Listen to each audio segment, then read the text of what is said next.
ఓం శ్రీ గురుభ్యో నమ. ఓం శ్రీ సాయినాథాయ నమ. సాయి భక్తులకు నమస్కారం. బాబావారి ఆశీర్వాదంతో అందరూ ఆరోగ్యంగా, సంతోషంగా, సుఖంగా ఉన్నారని అనుకుంటున్నాను. ఈరోజు మన జీవితాల్లో మర్చిపోలేనటువంటి రోజు. ఎందుకంటే జనవరి 22, 2024 ఈరోజు శ్రీరామచంద్రమూర్తిని అయోధ్యలో ప్రాణప్రతిష్ఠ చేస్తున్న రోజు. ఈ రోజుని మనం ఎప్పుడు గుర్తు చేసుకుందాం. ఈ ఈ ఎప్పుడు ప్రతి సంవత్సరము ఈ రోజుని మనం గుర్తు చేసుకుంటూ ఉండాలి. అదేవిధంగా శ్రీ సాయి సచ్చరిత్రం 18, 19వ అధ్యాయాలు గూర్చి చెప్పుకోవాలనుకుంటున్నాము. నా వీడియో మీరు చూస్తున్నప్పుడు ఈ యొక్క శ్రీరాముని యొక్క ప్రాణ ప్రతిష్ఠ ఘట్టమును కూడా గుర్తు చేసుకోవాలని మనస్ఫూర్తిగా కోరుకుంటున్నాను. శ్రీ సాయి సచ్చరిత్రం 18, 19వ అధ్యాయములు. హేమడ్ పంత్ బాబాను ఎట్లు ఆమోదించి ఆశీర్వదించెను, సాటే గారి కథ, దేశ్ముఖ్ గారి భార్య కథ, సాక్షాత్కారమునకు దారి చూపుట, ఉపదేశములలో వైవిధ్యము, నిందను గూర్చి బోధ, కష్టమునకు కూలి, సద్విచారములకు ప్రోత్సహించు సాక్షాత్కారమునకు దారి చూపుట. ఈ కథల గురించి తెలుసుకుందాం. గత 2 అధ్యాయములలో బ్రహ్మజ్ఞానం నవలంబించు ఒక ధనికుని బాబా ఎట్లు ఆదరించెనో హేమడ్ పంత్ వర్ణించెను. రాబో 2 అధ్యాయములలో హేమడ్ పంత్ను బాబా ఎట్లు ఆమోదించి ఆశీర్వదించెనో, బాబా ఎట్లు తన భక్తులతో మంచి ఆలోచనలు ప్రేరేపించి మోక్షమునకు మార్గము చూపుచుండెనో, ఆత్మోన్నతి గూర్చి, పరనిందా వాక్యమును గూర్చి, ఇతరుల కష్టములకు ఇవ్వవలసిన ప్రతిఫలమును గూర్చి, బాబా వారి ప్రబోధములు లెట్టివో వర్ణింతుము. ప్రస్తావనము. సద్గురువు మొట్టమొదట తన శిష్యుల యోగ్యతను పెట్టి వారి మనస్సు కలత చెందకుండా తగిన బోధ చేసి తుదకు వారి లక్ష్యమైన ఆత్మ సాక్షాత్కారమునకు దారి చూపునకు విషయం అందరికీ తెలిసినదే. ఆ విధంగా దారి చూపుతారని విషయము అందరికీ తెలిసినదే. ఈ విషయంలో సద్గురువు బోధించిన దాన్ని ఇతరులకు వెల్లడి చేయరాదని కొందరనేదరు. అట్లు గురువు బోధించిన దానిని వెల్లడి చేసినచో ఆ బోధలు నిష్ప్రయోజములగునని వారి ఆలోచన. ఇది సరి అయినది కాదు. సద్గురువు వర్షాకాలపు మేఘము వంటి వారు తమ అమృత తుల్యములైన బోధలను పుష్కలముగా విశాల ప్రదేశములందు కురిపించెదరు. వానిని మనము అనుభవించి హృదయమునకు తృప్తికరముగా జీర్ణించుకొనిన పిమ్మట నిస్సంకోచంగా ఇతరుల మేలు కొరకు వెల్లడి చేయవలెను. ఇది వారు మన జాగ్రత్త అవస్థలోను గాని స్వప్నావస్థలో కూడా తెలియజేయున విషయములకు వర్తించును. తన స్వప్నమందు గనిన రామరక్ష స్తోత్రమును బుద్ధ కౌశిక ఋషి ప్రచురించిన ఉదాహరణమును నిచ్చట స్మరించవలెను. ప్రేమగల తల్లి గుణమిచ్చు చేదైన ఔషధములను బిడ్డ మేల కొరకే బలవంతముగా గొంతులోకి త్రోయినట్టు ఆధ్యాత్మిక విషయములను బాబా తన భక్తులకు బోధించువారు. వారి మార్గము రహస్యమైనది కాదు, అది బహిరంగమైనది. వారి బోధనలను అనుసరించిన భక్తుల ధ్యేయము నెరవేరుడనది. సాయిబాబా వంటి సద్గురువులు మన జ్ఞాన నేత్రములను తెరిపించి ఆత్మ యొక్క దైవీ సౌందర్యములను చూపి మన కోరికలను నెరవేర్చెదరు. ఇది జరిగిన పిమ్మట మన ఇంద్రియ విషయ వాంఛలు నిష్క్రమించి వివేక వైరాగ్యములను జంట ఫలములు చేతికి వచ్చును. నిద్రలో కూడా ఆత్మజ్ఞానం మొలకెత్తును. సద్గురువులు సహవాసము చేసి వారిని సేవించి వారి ప్రేమను పొందినచో నిదంతయు మనకు లభించును. భక్తుల కోరికలు నెరవేర్చు భగవంతుడు మనకు తోడ్పడి మన కష్టములను బాధలను తొలగించి మనలను సంతోషపెట్టును. ఈ అభివృద్ధి పూర్తిగా సద్గురువు సహాయము వలనే జరుగును. సద్గురువుని భగవంతుని వలె కొలవవలను. కాబట్టి మనము సద్గురువును వెదకవలను, వారి కథలను వినవలను, వారి పాదములకు సాష్టాంగ నమస్కారములు చేసి వారి సేవ చేయవలెను. ఇక ఈ అధ్యాయంలోని ముఖ్య కథను ప్రారంభించెదము. సాటే అతని గురించి తెలుసుకుందాం. సాటే అనునతుడు ఒకప్పుడు మిక్కిలి పలుకుబడి కలిగి ఉండెను. కాలాంతరమున వ్యాపారంలో చాలా నష్టం పొందెను. అంతేగాక మరికొన్ని సమస్యలతనికి చికాకు పరిచెను. అందుచేనతడు విచారగ్రస్తుడయ్యెను, విరక్తి చెందెను. మనస్సు చెడి చంచలమగుటచే నిల్లు విడిచి చాలా దూరము పోవలననుకొనెను. మానవుడు సాధారణముగా భగవంతుని గూర్చి చింతించుడు కానీ కష్టములు, నష్టములు, దుఃఖములు చుట్టుకొనినప్పుడు భగవంతుని ధ్యానము చేసి విముక్తి పొందుటకు ప్రార్థించును. వాని పాపకర్మములు ముగియ వేలకు భగవంతుడు వానికొక యోగీశ్వరునితో కలుసుకొనుట సంభవింపుచేయును.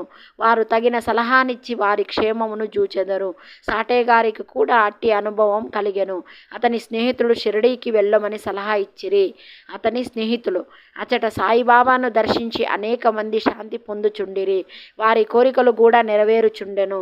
సాటే గారికి ఇది నచ్చెను. వెంటనే 1917 సంవత్సరంలో షిరిడీకి వచ్చెను. అచట శాశ్వత బ్రహ్మ వలె స్వయం ప్రకాశుడై నిర్మలుడు శుద్ధ స్వరూపుడగు సాయిబాబాను చూచిన వెంటనే అతనికి మనశ్చాంచల్యము తగ్గిపోయి శాంతి కలిగెను. వాని పూర్వజన్మ పుణ్యము వలన బాబా యొక్క పవిత్రమైన పాదసేవ లభించెను. అతడు గొప్ప మనోబలం గలవాడగుటచే వెంటనే గురుచరిత్ర పారాయణం మొదలుపెట్టెను. 7 రోజులలో చరిత్ర చదువుట పూర్తి కాగానే బాబా ఆనాడు రాత్రి అతనికొక దృష్టాంతమును చూపెను. అది ఇట్లుండెను. బాబా గురు చరిత్రం చేతిలో పట్టుకొని దానిలోని విషయములను ఎదుట కూర్చున్న సాటేకి బోధించున్నట్లు అతడు దానిని శ్రద్ధగా వినుచున్నట్టు చూచెను. సాటే నిద్ర నుంచి లేచిన వెంటనే కలను జ్ఞప్తికందించుకొని మిగులు సంతసించెను. అజ్ఞానమనే నిద్రలో గుర్రుపెట్టి నిద్రపోవుచున్న తన వంటి వారిని లేపి గురు చరిత్రామృతమును రుచి చూపుట బాబా యొక్క దయార్థ హృదయమే గదా అనుకొనెను. ఆ మరుసటి దినం ఆ దృశ్యమును కాకా సాహెబ్ దీక్షత్కు తెలియజేసి దాని భావమేమయ్యుండెనో సాయిబాబాను అడిగి తెలుసుకొనమనెను. ఒక సప్తాహము చాలునో లేక ఇంకొక సప్తాహన పారాయణం చేయవలనో కనుగొనమనెను. కాకాసాహెబ్ సమయమున చూచి బాబానిట్లడిగెను. ఓ దేవా, ఈ దృశ్యము వలన సాటేకు ఏమని చెప్ప నిశ్చయించితివి? అతడు ఊరుకొనలేకపోతున్నాడు. ఇంకొక సప్తాహన పారాయణం చేయవలననా? అతడు అమాయక భక్తుడు. అతని కోరికను నెరవేర్చవలను. అతనికి దృష్టాంతార్థమును బోధించవలను. వాని ఆశీర్వదింపుడని బాబా అతడు గురుచరిత్ర ఇంకొక సప్తాహన పారాయణం చేయవలనని ఆ గ్రంథమునే జాగ్రత్తగా పఠించనచో అతడు పావనడగును, మేలు పొందగలడు. భగవంతుడు ప్రీతి చెంది వానిని ప్రపంచ బంధముల నుండి తప్పించును అనెను. ఆ సమయమున హేమడ్ పంత్ అచటి నుండి బాబా కాలు నొత్తుచుండెను. అచట ఉండి కాలు నొక్కుతుండెను. బాబా పలుకలను విని అతడు తన మనసులో ఇట్లనుకొనెను. సాటే యొక్క వారమే పారాయణ చేసిన ఫలితము పొందేనా? నేను 40 సంవత్సరం నుండి పారాయణం చేయుచున్నాను కానీ నాకు ఫలితం లేదా? అంటే సాటేవాడు ఒక వారం ఆ సప్తాహనం చేస్తేనే అతనికి అంత ఫలితమా? నేను 40 ఏళ్ళ నుండి పారాయణం చేస్తున్నాను, నాకు ఫలితం లేదా అని హేమాడ్ పంత్ మనసులో ఈ విధంగా అనుకుంటున్నాడు. అతడు అక్కడ 7 దినములు మాత్రమే నివసించెను. నేను 7 సంవత్సరం నుంచి ఉన్నాను, నా ప్రయత్నములు నిష్ఫలమా ఏమి? 40 సంవత్సరం నుంచి పారాయణం చేయుచున్నాను కానీ నాకు ఫలితం లేదు కదా. 7 దినాలు మాత్రమే ఇక్కడ ఉన్నాడు సాటే. నేను 7 సంవత్సరాల నుండి చేస్తున్నాను, అంటే దాని నుండి ఫలితం లేదా అని అనుకున్నాడు. చాతక పక్షి మేఘం నుండి పడు నీటి బిందువునకై కనిపెట్టుకొని ఉన్నట్టు నేను కూడా బాబా తమ దయామృతమును నాపై వర్షించెదరని, వారి బోధనలచే నన్ను ఆశీర్వదించెదరని కనిపెట్టుకొని ఉన్నాను. ఈ ఆలోచన వాని మనసులో మెదిలి వెంటనే బాబా దానిని గ్రహించెను. భక్తుల మనసులలో నుండెడి ఆలోచనలన్నీ బాబా గ్రహించెడివారు. అంతయేగాక చెడ్డ ఆలోచనలు అణుచుచు మంచి ఆలోచనలను ప్రోత్సహించువారు.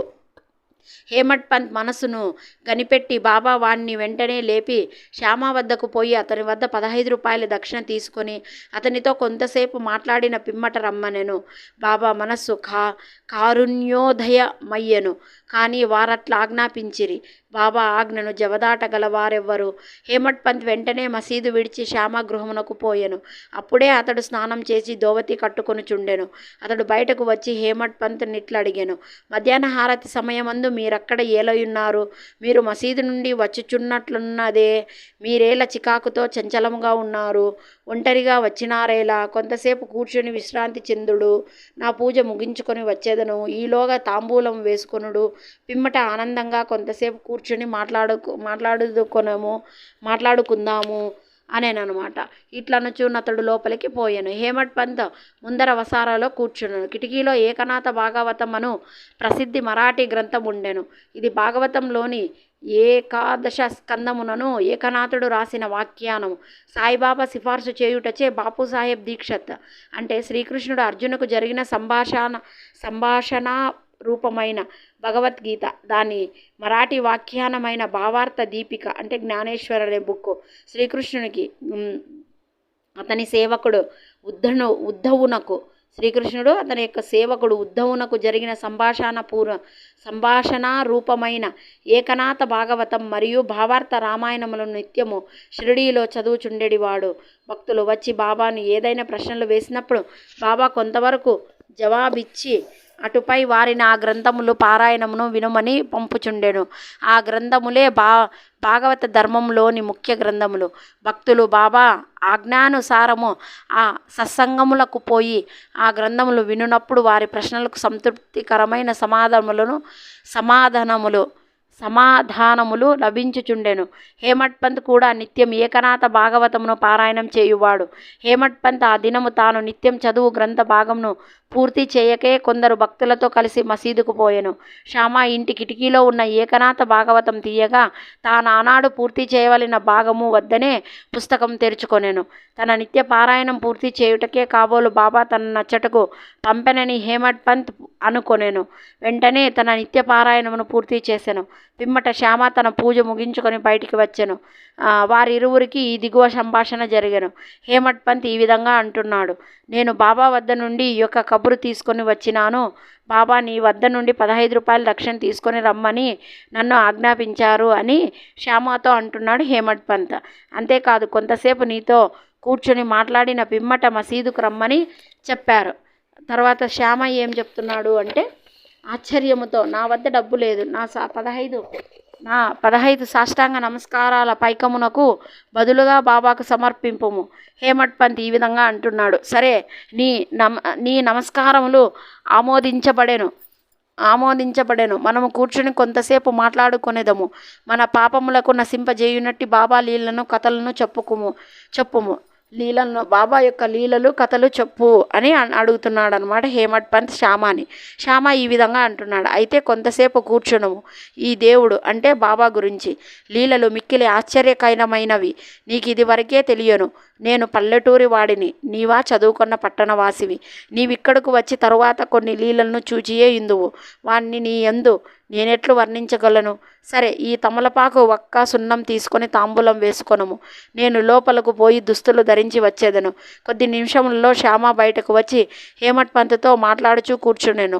అతడిట్లనెను: ఈ దేవుడు అంటే బాబా వారి గురించి లీల కనుగొన సఖ్యము కానిది. వారి లీలలు కంతు లేదు. వానినెవ్వరు గమనించగలరు? వారి లీలలతో వినోదించునట్లగు పడినను వారు వాని నంటినట్లు కనిపించరు. వాటన్నిటికీ కనిపించరనమాట. అంటే అంటినట్లు కనిపించరు. మా వంటి జానపదులకు ఏమి తెలియను? బాబాయే ఈ కథలను ఎందుకు చెప్పరాదు? మీ వంటి పండితులు నా వంటి పామర్ని వద్దకేలా పంపుచున్నారు. వారి మార్గములు ఊహింపరానివి. అవి మానవులు చేష్టలు కావని చెప్పగలను. ఈ ఉపోద్ఘాతముతో శ్యామ ఇట్లనెను: నాకు ఒక కథ జ్ఞప్తకము వచ్చుచున్నది. అది నీకు చెప్పెదను. నాకది స్వయముగా తెలియను. భక్తుడెంత మనోనిశ్చయముతో పట్టుదలతో నుండునో బాబా అంత త్వరగా వానికి సహాయపడును. ఒక్కొక్కప్పుడు బాబా భక్తులను కఠిన పరీక్ష చేసిన పిమ్మట వారికి ఉపదేశం ఇచ్చును. ఇచుట ఉపదేశమనగా నిర్దేశము. ఉపదేశమను మాట విన్న తోడనే హేమడ్ పంత్ మనసులోనొక స్మృతి తలకొమనెను. వెంటనే సాటేగారి గురుచరిత్ర పారాయణం జ్ఞప్తికి వచ్చెను. తన మనస్సుకు శాంతి కలిగించు నిమిత్తము బాబా తన నచ్చటకు పంపియుండాడనుకొనెను. అయినప్పటికీ ఈ భావనము అయినప్పటికీ ఈ భావము ననుచుకొని శ్యామ చెప్పే కథను వినుటకు సిద్ధపడాను. ఆ కథలన్నీ బాబా తన భక్తుల దెట్టి దయాదాక్షణ్యములు గలవో తెలుపును. వానిని వినగా హేమట్ పంతునకు ఒక విధమైన సంతోషం కలిగెను. ఈ విధంగా బాబావారు అంటే సాటే తను గురు చరిత్ర చదివిన సాటే తను పారాయణం చేసిన వెంటనే అంటే 7 రోజులు పారాయణం చేస్తేనే సాటే వచ్చేసి ఏమనుకున్నాడు, 7 రోజులు పారాయణం అనమాట. అంటే ఏమి సప్తాహ పారాయణం చేసినాడు. చేసిన తర్వాత అతనికి ఒక కల వచ్చింది, బాబావారు గురు చరిత్రను పట్టుకొని బోధించినట్టు. కాబట్టి నేను ఇంకొకసారి సప్తాహ పారాయణం చేయాలా అని సాటే వచ్చేసి కాకాతో అడిగిచ్చాడనమాట. కానీ ఇది కాకా ఎప్పుడైతే బాబాతో ఈ టాపిక్ గురించి డిస్కస్ చేస్తా అంటే అక్కడ హేమట్ పంత్ ఉన్నాడు. ఆయన అనుకున్నాడు, సో 7 రోజు పారాయణానికి అంత ఫలితం ఉంటే నేను 7 సంవత్సరాల నుండి పారాయణం చేస్తున్నాను, నాకు ఫలితం ఉండదా అని అనుకున్నాడు మనసులో. అంటేనే ఆ మనసులో అలా అనుకున్న మాటలు బాబాకి వినపన్నాయి కాబట్టి, ఆయన సర్వాంతర్యామి కాబట్టి వెంటనే తను శ్యామ దగ్గరకు పంపించాడు. తన దగ్గర ఉండే అంటే తను రోజు చేసే ఏంటి ఏకానాథ భాగవతం అనమాట. ఏకనాథ భాగవతంని రోజు పారాయణం చేస్తూ ఉంటాడు హేమట్ పంత్. ఆ రోజు మర్చిపోయి మసీదుకి వచ్చింటాడు అనమాట. కాబట్టి శ్యామ ఇంటికి పంపించి కిటికీలో ఉన్న ఏకనాథ భాగవతాన్ని చదివించేటట్లు చేస్తారు బాబావారు. ఇప్పుడు అనుకుంటాడు మనసులో, ఇది రోజు చదువుతాంటి కదా, మర్చిపోయినందుకే బాబా నన్ను ఇక్కడికి పంపించారు అని అనుకుంటాడు. శ్యామను హేమట్ పంత్ ఇద్దరు డిస్కస్ చేసుకొని బాబావారి లీలల గురించి చెప్పుకొని, బాబావారికి అన్నీ తెలుసు, నా మనసు యొక్క కుళ్ళుని పోగొట్టడానికి ఆయన నాకు సమాధానం చెప్పడానికి ఈ విధంగా ప్రయత్నించారు. శ్యామ ఇంటికి పంపించారు. ఒక్కొక్కసారి తన భక్తులను కఠినముగా పరీక్షించిన తరువాతనే వారి కోరిక నెరవేర్చేటట్లు చేస్తారు అన్నట్టుగా కూడా శ్యామ చెప్పాడనమాట. ఈ విధంగా హేమట్ పంత్ బాబాను ఎట్లు ఆమోదించి ఆశీర్వదించను సాటే గారి కథ గురించి చూసాం. రామాయణంలో శ్రీమతి రాధాబాయి దేశ్ముఖ్ గురించి తెలుసుకుందాం. రాధాబాయి అను ఒక ముసలమ్మ యుండెను. ఆమె కాషాబాయి దేశ్ముఖ్ గారి తల్లి. బాబా ప్రఖ్యాతి విని ఆమె సంగమనేరు గ్రామ ప్రజలతో కలిసి షిరిడీ వచ్చెను. బాబాను దర్శించి మిక్కిలి తృప్తి చెందెను. ఆమె బాబాను గాఢముగా ప్రేమించెను. బాబాను తన గురువుగా చేసుకొని ఏదైనా ఉపదేశం పొందవలనని మనోనిశ్చయం చేసుకొనెను. ఆమెకి ఇంకే ఏమీ తెలియకుండెను. బాబా ఆమె సంకల్పమును ఆమోదించక తనకు మంత్రోపదేశం చేయినచో నుపవాసముండి చచ్చెదనని మనోనిశ్చయం చేసుకొనెను. ఆమె తన బసలోనే యుండి భోజనము నీరు మానివేసెను. అట్లు 3 రోజులు గడిచెను. ఆమె పట్టుదలకు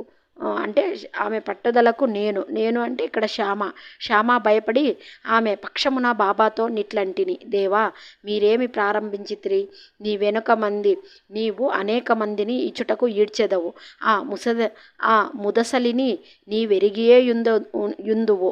ఆమె మిక్కిలి పట్టుదల గలది. ఆమె నీపైన ఆధారపడి ఉన్నది. ఆమె చచ్చు వరకు ఉపవసింప నిశ్చయించుకొని యున్నది. నీవు ఆమెను అనుగ్రహించి ఉపదేశమిచ్చునంత వరకు ఆమె తన నిరాహార దీక్షను మానదు. ఆమెకేమైనా హాని జరిగినచో ప్రజలు నిన్నే నిందించెదరు. నీవు తగిన ఆదేశం ఇవ్వకపోవుటచే ఆమె చచ్చినదని లోకులు అనెదరు.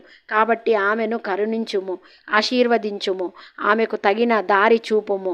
ఆమె మనోనిశ్చయమును చూచి బాబా ఆమెను పిలిపింపి ఈ క్రింది విధముగా బోధించెను. ఓ తల్లి, అనవసరమైన యాతనకేల పాల్పడి చావును కోరుచున్నావు. నీవు నిజముగా నా తల్లివి, నేను నీ బిడ్డను. నా యందు కనికరించి నేను చెప్పినది పూర్తిగా వినుము. నీవు నా వృత్తాంతమంతూ చెప్పెదను, నీవు విను. నీవు దానిని బాగా వినినచో నీకది మేలు చేయును. నాకొక గురువు ఉండెను. వారు గొప్ప యోగీశ్వరులు, మిక్కిలి దయార్థ హృదయులు. వారికి చాలా కాలము శుశ్రూష చేసి తిని, కానీ నా చెవిలో వారే మంత్రము నుపదేశలేదు.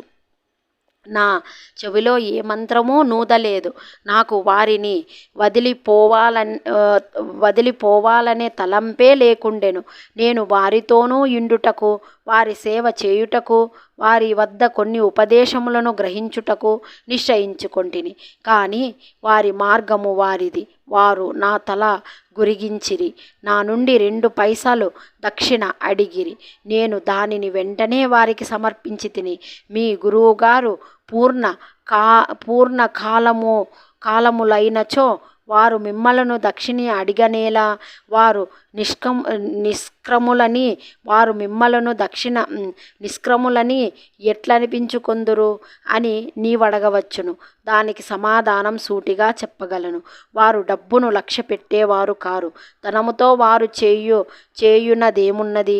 వారు కోరిన 2 కాసులలో ఒకటి నిష్ఠ, రెండవది సంతోష స్థైర్యములతో కూడిన ఓరిమి. అంటే బాబా వారిని తన గురువు ఏమడిగారు అంటే 2 పైసలంటే ఇక్కడ డబ్బు కాదు, నిష్ఠ, సబూరి. నిష్ఠ అంటే ఓర్పు, సబూరి అంటే నమ్మకం. నేనీ రెండిటినీ వారికి అర్పింతిని. వారు ప్రసన్నులైరి. నా గురువును అట్లు 12 సంవత్సరములు సేవించి తిని. వారే నన్ను పెంచి పోషించిరి. భోజనమునకు గాని వస్త్రములకు గాని నాకు లోటు లేకుండెను.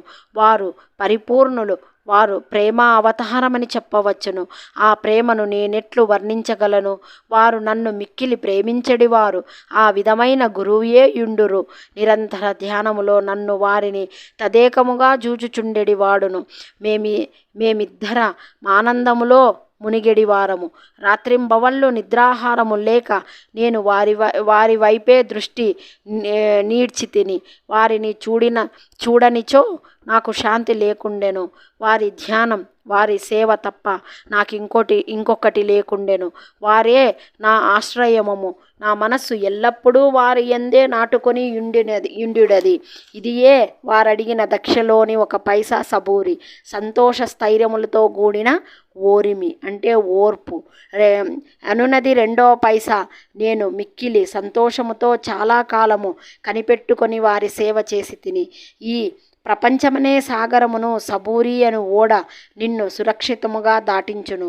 సబూరి అనునది అత్యంత ఉత్తమ లక్షణము. అది పాపములన్నింటినీ తొలగించును, కష్టములను ప్రాలద్రోలును, అనేక విధముల అవాంతరములను తొలగించి భయమును పారద్రోలును, తుదుకు జయమును కలుగుజేయును. సబూరి అనునది సుగుణములకు గని మంచి ఆలోచనలకు తోడు వంటిది.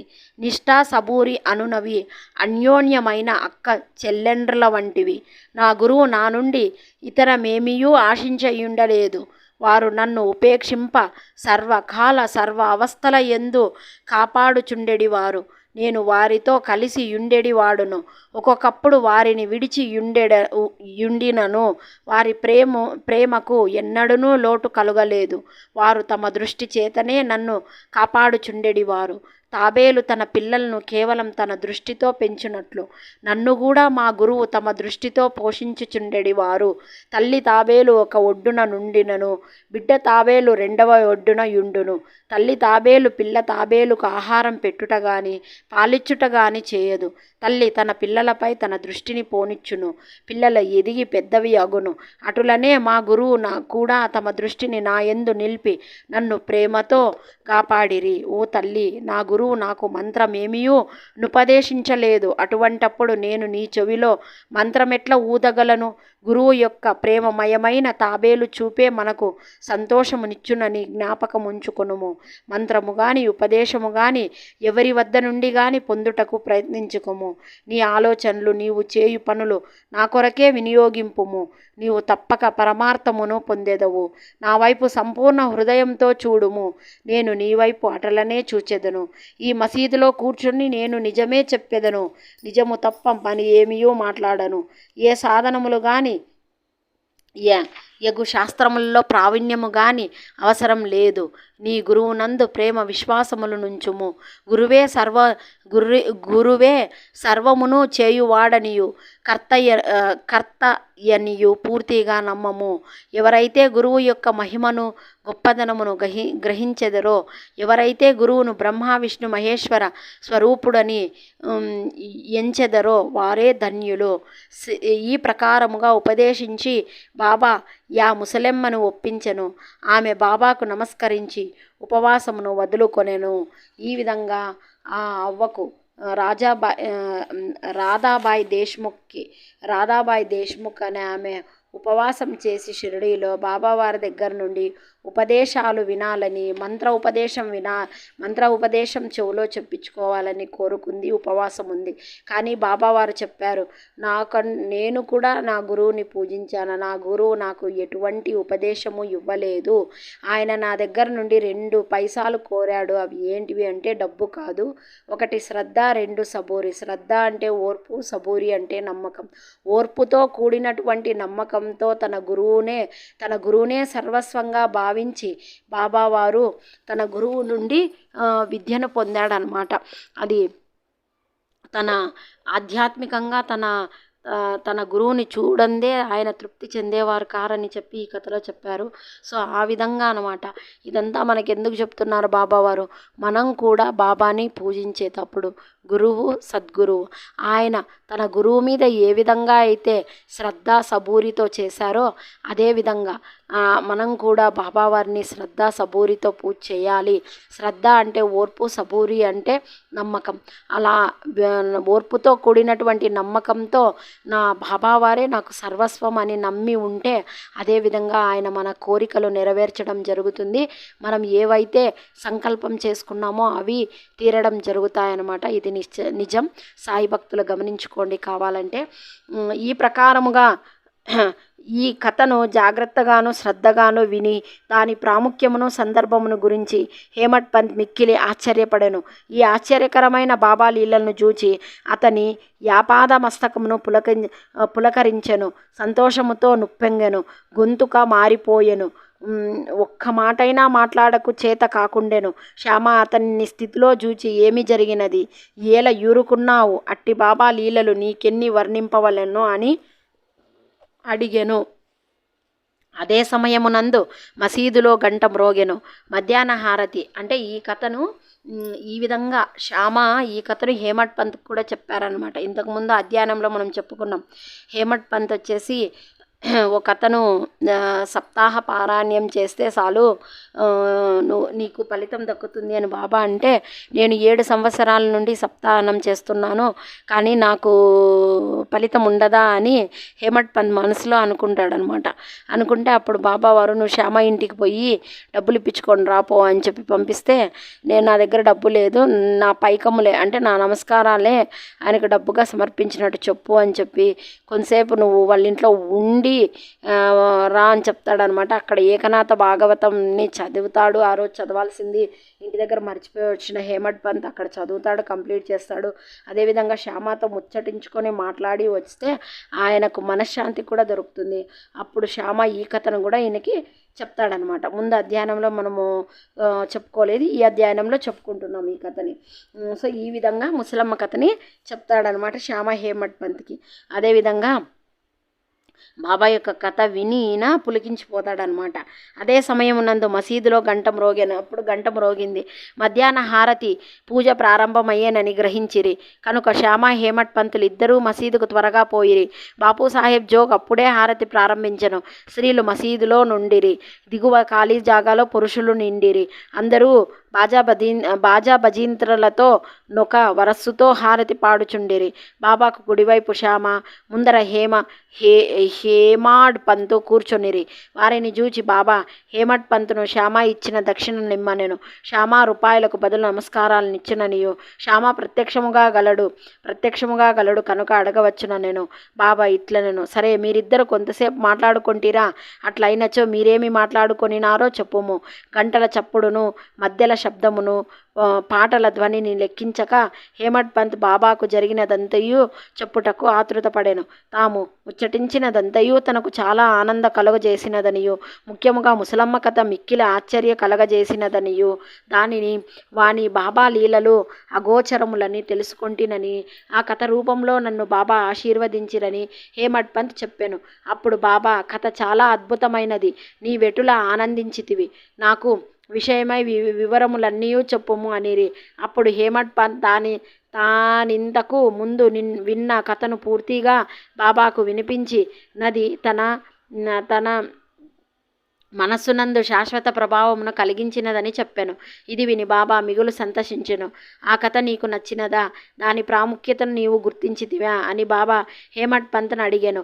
అవును బాబా, నా మనోనిశ్చయమును నిష్క్రమించినది, నాకు నిజమైన శాంతి విశ్రాంతి కలిగినది, సత్య మార్గమును కనుగొనగలిగితిని అని హేమడ్ పంత్ బదులిచ్చెను. బాబా ఇట్లు చెప్పెను, నా పద్ధతి మిక్కిలి విశిష్టమైనది. ఈ ఒక్క కథను జ్ఞప్తికిందించుకొనుము, అది మిక్కిలి ఉపయోగించును. ఆత్మ సాక్షాత్కారముకు ధ్యానం అవసరం. దానిని నలవర్చుకున్నచో వృత్తములన్నీయూ శాంతించును. కోరికలన్నీయూ విడిచి నిష్క్రములవై నీవు సమస్త జీవరాశయందు గల భగవంతుని ధ్యానింపుము. మనస్సు ఏకాగ్రమైనచో లక్ష్యము నెరవేరును. సదా నా నిరాకార స్వభావమును ధ్యానింపుము. అది ఏ జ్ఞానస్వరూపము, చైతన్యము, ఆనందము. మీరది చేయలైనచో రాత్రింబవళ్ళు మీరు చూచుచున్న నీ యాకారమును ధ్యానించుడు. అట్లు కొన్నాళ్ళు చేయగా నీ వృత్తములు కేంద్రీకృతములగును. ధ్యానము ధ్యేయము అను మూడింటిని గల భేదములు పోయి ధ్యానించువాడు చైతన్యములో నైక్యమై బ్రహ్మముతో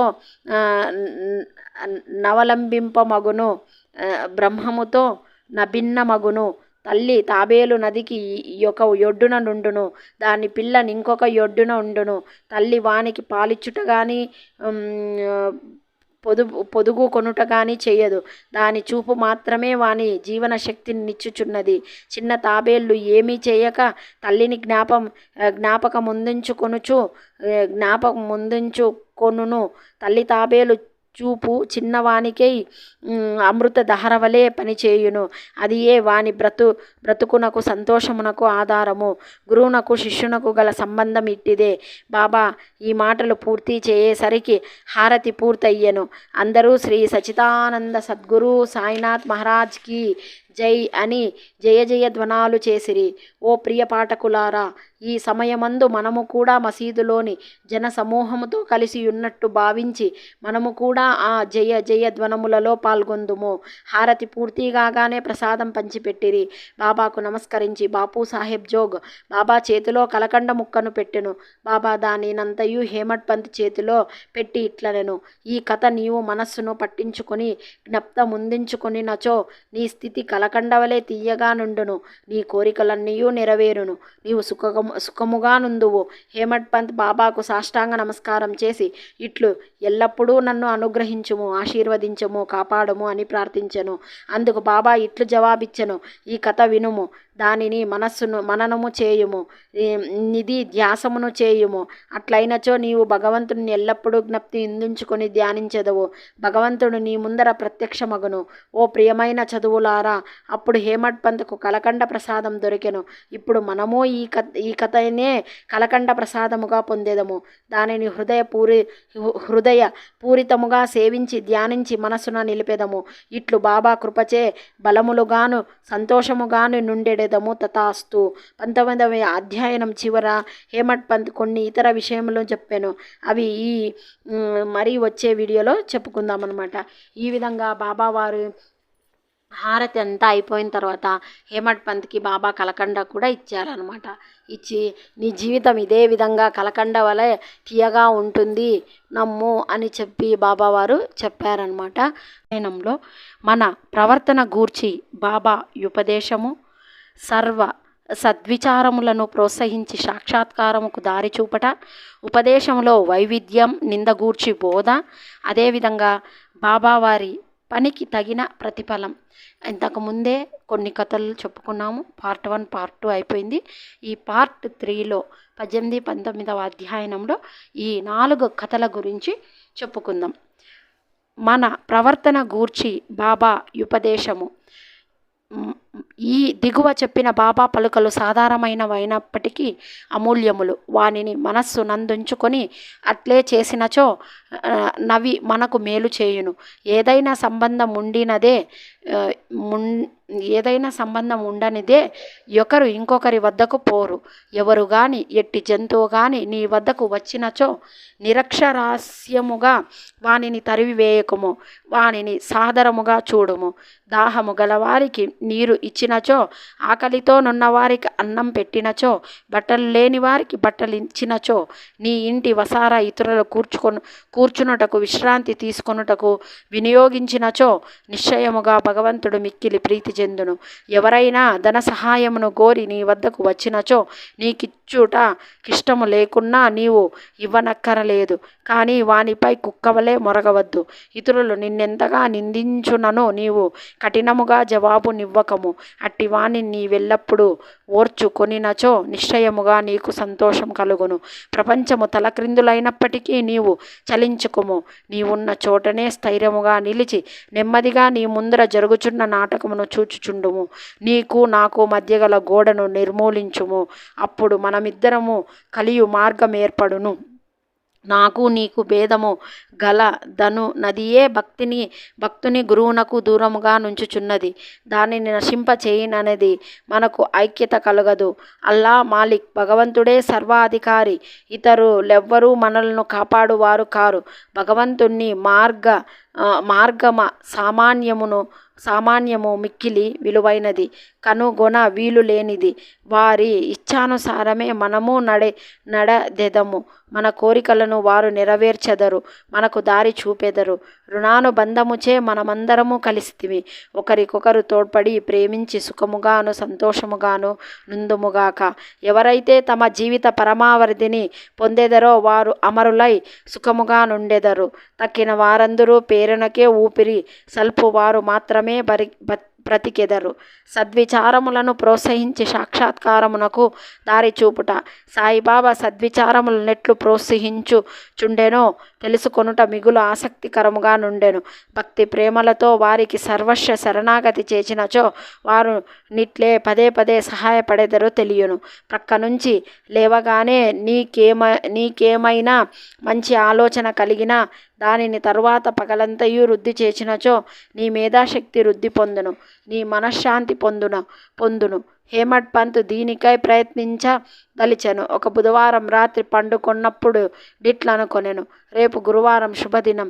షిరిడీ పవిత్రమైన స్థలం కావున రేపటి దినమంతయు రామనామ స్మరణతోనే కాలం గడిపేదనని నిశ్చయించుకుని పరుండెను. ఆ మరుసటి దినమే లేవగానే రామనామము ప్రయత్నము లేకుండానే జ్ఞప్తికి వచ్చెను. అతడు మిక్కిలి సంతసించెను. కాలకృత్యములు తీర్చుకొనిన పిమ్మట బాబాను జూచుటకు పువ్వులను తీసుకొని పోయెను. దీక్షత్వాడ విడిచి బూటీవాడ దాటుచుండగా కచక్కని పాట వినబడెను. ఔరంగాబాద్ నుంచి వచ్చిన వాడొకడు మసీదులో బాబా ముందర పాడుచుండెను. అది ఏకనాథ్ మహారాజు రచించిన గురు కృపాంజన పాయే మేరే భాయి అనునది. గురువు కృపను అంజనము లభించెను. దాని మూలమున తన కండ్లు తెరవబడిననియు దానిచే తాను శ్రీరాముని లోన బయట నిద్రావస్థలోను జాగ్రత్తావస్థలోను స్వప్నావస్థలోను అన్ని చోట్లను చూచితనని చెప్పాడు పాట అది. అనేక పాటలుండగా బాబా భక్తుడగు ఔరంగాబాద్ నివాసి ఈ పాట నేల పాడెను. ఇది సందర్భానుసారము బాబా చేసిన ఏర్పాటు కాదా? హేమడ్ పంత్ ఆనాడంతయు రామనామ స్మరణచే కాలము గడప నెంచిన వాడు గావున అతని మనోనిశ్చయమును దృఢపరచుటకై బాబా ఈ పాటను పాడించియుండెను. రామనామ స్మరణ ఫలితము గూర్చి మహాత్ములందరిది ఒకే భావం. అది భక్తుల కోరికలు నెరవేర్చి వారిని కష్టముల నుండి కాపాడును. ఉపదేశములో వైవిధ్యము, నిందగూర్చి బోధ. శ్రీ సాయి బోధనలకు ప్రత్యేక స్థలములు గాని ప్రత్యేక సమయము గాని ఎక్కరలేదు. సందర్భానుసారమును బట్టి వారి ప్రబోధం నిరంతరం జరుగుచుండెను. ఒకనాడొక భక్తుడు ఇంకొక భక్తుని గూర్చి పరోక్షముగా ఇతరుల ముంద నిందించుచుండెను. ఒప్పులు విడిచి భక్త సోదరుడు చేసిన తప్పులనే ఎంచుచుండెను. మిక్కిలి హీనమైన అతని దూషణములు విన్నవారు విసిగి అనవసరంగా ఇతరులను నిందించుటచే అసూయ, దురభిప్రాయం మొదలగునవి కలుగును. యోగుల నిందల ఇంకొక విధముగా భావించెదరు. మలినమును పోగొట్టుట అనేక మార్గములు గలవు. సబ్బుతో మాలిన్యము కడగవచ్చును. పరులను నిందించు వాని మార్గం వేరు. ఇతరుల మలినములు వాడు తన నాలుకతో శుభ్రపరచును. ఒక విధముగా వాడు నిందించు వానికి సేవ చేయుచున్నాడు. ఎట్లా వాని మలినములను వీడి తన నాలుకతో శుభ్రపరుస్తున్నట్టు. కావున తిట్టబడిన వాడు తిట్టిన వానికి కృతజ్ఞతలు తెలుపవలను. అట్లు పరనిందకు పాల్పడిన వానిని బాబా సరిదిద్ది పద్ధతి విశిష్టమైనది. నిందించువాడు చేసిన యపరాధము బాబా సర్వజ్ఞుడగుటచే గ్రహించెను. మిట్ట మధ్యాహ్న సమయమున బాబా లెండి తోటకి పోవునప్పుడు వాడు బాబాను దర్శించెను. బాబా వానికి ఒక పందిని చూపి ఇట్లనెను, చూడుము, ఈ పంది అమేథ్యమును ఎంత రుచిగా తినుచున్నదో మీ స్వభావం కూడా అట్టిదే. ఎంత ఆనందముగా నీ సాటి సోదరుని తిట్టుచున్నావు. ఎంతో పుణ్యము చేయక నీకు మానవ జన్మ లభించినది. ఇట్లు చేసినచో షిరిడీ దర్శనం నీకు తోడ్పడునా. భక్తుడు నీతిని గ్రహించి వెంటనే పోయెను. ఈ విధముగా బాబా సమయమును వచ్చినప్పుడెల్లా ఉపదేశించుచుండెడివారు. ఈ ఉపదేశములను మనస్సునందంచుకుని పాటించినచో ఆత్మసాక్షాత్కారం దూరం కాదు. ఒక లోకోక్తి కలదు, నా దేవుడున్నచో నాకు మంచం పైన కూడా భూము పుట్టును. అది భోజనము వస్త్రములు గూర్చి చెప్పినది. ఎవరైనా దీన్ని ఆధ్యాత్మిక విషయమై నమ్ముకొని ఊరుకున్నచో చెడిపోయేదరు. ఆత్మ సాక్షాత్కారమునపై సాధ్యమైనంత పాట పడవలెను. ఎంత కృషి చేసినంత మేలు. బాబా తాను సర్వాంతర్యామని చెప్పేడివారు. అన్నిటియందు అనగా భూమి, గాలి, దేశం, ప్రపంచం, వెలుతురు, స్వర్గములందు వారు కలరు. ఆయన అనంతుడు.